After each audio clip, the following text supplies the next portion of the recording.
there is something I want to raise, an issue that people are not taking into cognizance in Africa. The color of our skin is not the problem, but our mentality.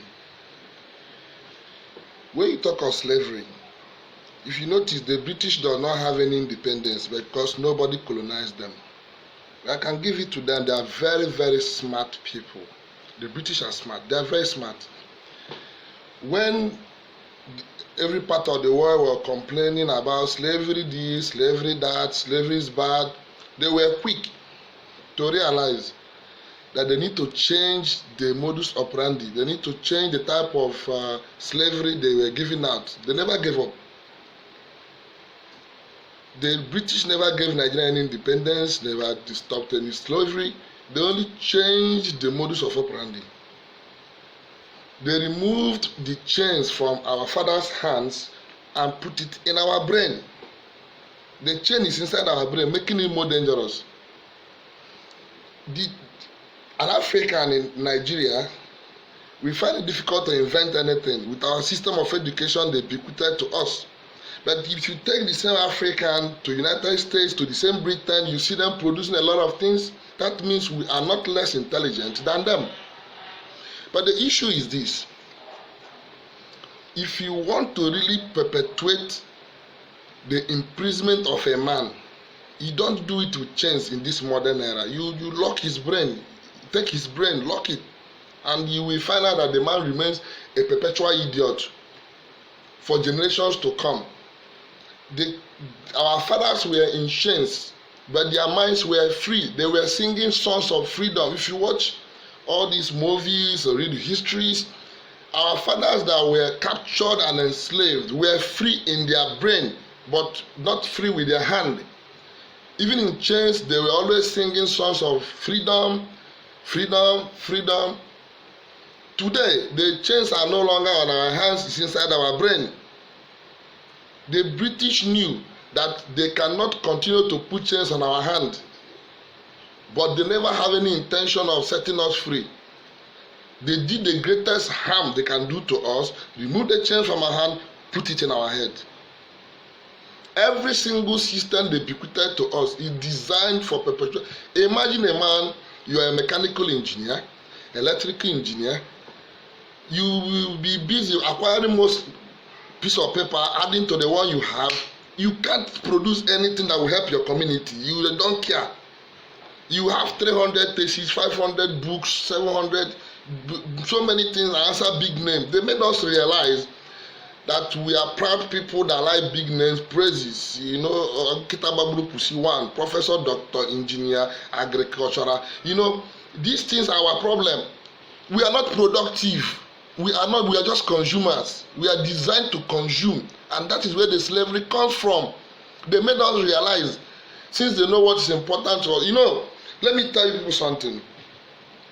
When the foreign ancient slave masters found out that the best way to control blacks is get another black, give him a title, make him feel important, he will punish the rest more than them themselves. We blacks, we like big names. We like the assistant director of this. When they tell you, you become superior. You are the ones that will now handle their fellow blacks for them. Most of the system takes our wealth back to them even till date. But it is blacks that are ruling. When you give a black man power, what does he do? He doesn't think of bettering the system. He doesn't even look beyond his environment. He only thinks of bettering himself, being better than his brothers. A black man don't compete with outsiders. The Russians are fighting to be better than the United States. The Chinese are fighting to be better than the West. A black man just wants to be better than all people around him. And that is the problem. Now, the worst and greatest tragedy is they gave us religion. We turned it around and started doing things that even confused them. The early missionaries that came, what they told us, what they brought to us, by the time we took it back to them, they were confused. That is The type of thing that we do now with both Christianity and Islam, the brand we rebranded here in Africa, is confusing to the people who brought it. We turn it to business, we turn it to so many things. We became problem turned to ourselves. Imagine, I had a situation, I saw somebody giving Thanksgiving for having visa. Is it what you should do Thanksgiving for? When you go to any embassy in the world, including Nigeria, they have procedure, they have requirement, my friend. Meet up those requirements, you will get a visa. Me, myself, I've gotten visa a lot of times. Nobody did it for me, no prayers, nothing. God is God. There are things you pray to God for, there are things you fix. You are a graduate, instead of going to Port Harcourt, Lagos to look for job, you are in your village.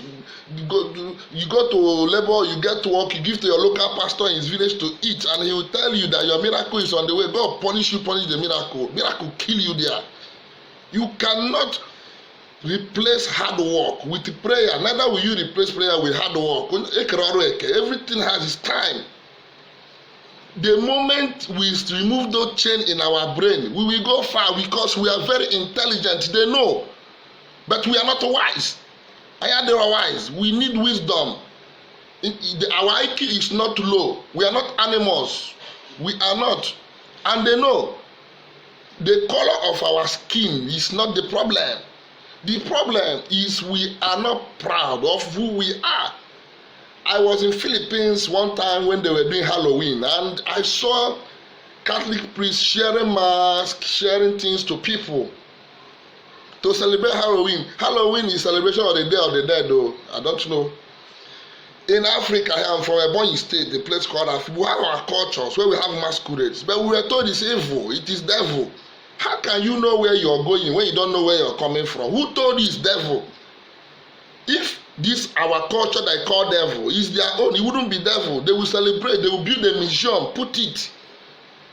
We are not the problem, they are not our problem actually. I'm not trying to blame them, I'm blaming ourselves. We need to emancipate our slave. Our slavery is inside our head. We are our own slave masters. Everybody wants to work in one white collar office. You want to, if you don't work in Shell, you are not a human being. You know, go to all these developing nations in Asia. Every single compound you pass, they have something to offer. You know, they produce plugs, they sell all these things in our market in Onitsha here. We import. Somebody will tell me, don't say there's no capital. Do you know the problem? We don't lack capital. We lack acumen. That is the truth. We don't even think in that direction. Call a young man, a graduate. Give him 2 million naira. He will go and buy coupe or buy one jeep and use the balance to do wedding and the societal wedding and continue looking for job. Continue moving around looking for job.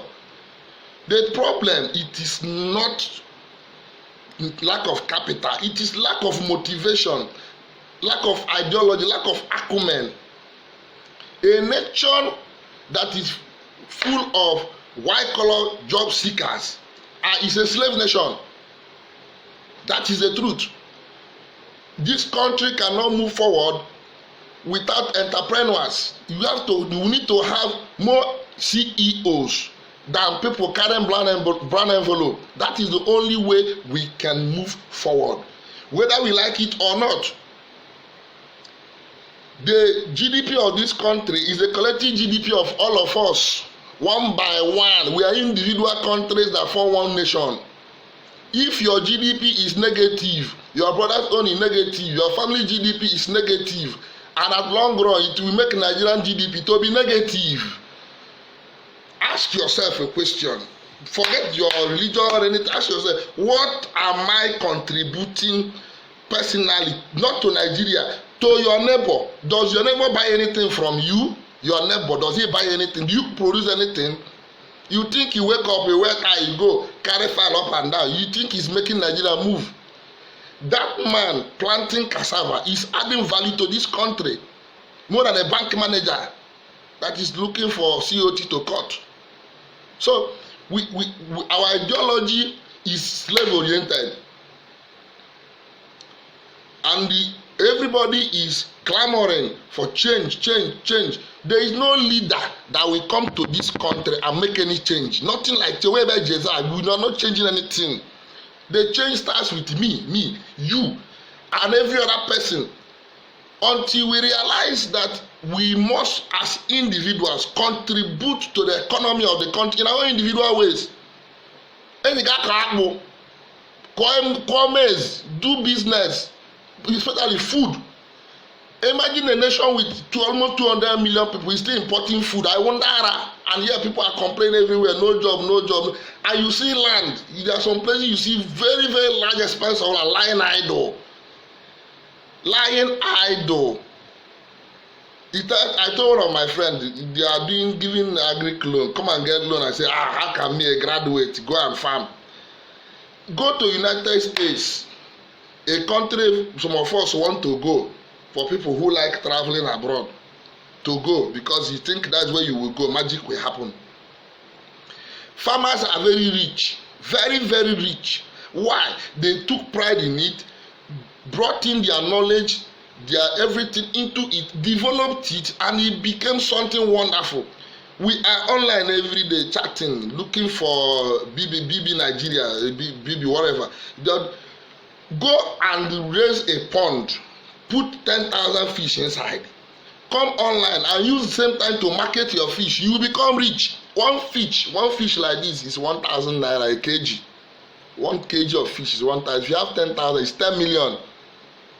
But it doesn't make sense to an average. Half mastered. Master cigar with a piece of paper, my friend. Go and do something. What's wrong with you? We just have people going around doing absolutely nothing. Now I'm me the paper. Paper again is piece of paper. Nigeria is a country of piece of papers. Professor, doctor, you know, getting appointment. You are a professor in mechanical engineering. You are looking for appointment in government to do what as an essay to a governor. Tell him what, how to repair his car. Where you should have a workshop where government will bring their cars and you charge them the hell out of them, make your money. We need to overhaul everything the British left for us. We need to change. We need to reorganize everything. See, our politicians know that we don't know our left from our right. They use little money to draw us out and make bloody nonsense of us. We must change. The change does not start with Buhari or anybody. I don't care about Buhari or Buhari didn't do anything to me. The change starts with me, starts with you, and another person that is busy looking for. You think government will do magic? They just want us to share us money. Let's eat. In fact, we also have a lazy government too. Sell oil, share the money, share oil. I pray oil should dry up so that our government too will go and plant maize. That's it. My name. So don't nebu agone of one land. If you don't like what I said, the Japanese in our war because also say hello. But that is the truth. The energy we use to fight, shout to Buhari, Boo, Jonathan, Boo, let us use it to look into ourselves too. In that way, we become great ourselves, and the collection of great men makes a great nation. My people, now well done, no be quarrel. But I just woke up this morning on the wrong side. I said, let me share this thing because things are getting out of hand and we are not helping matters.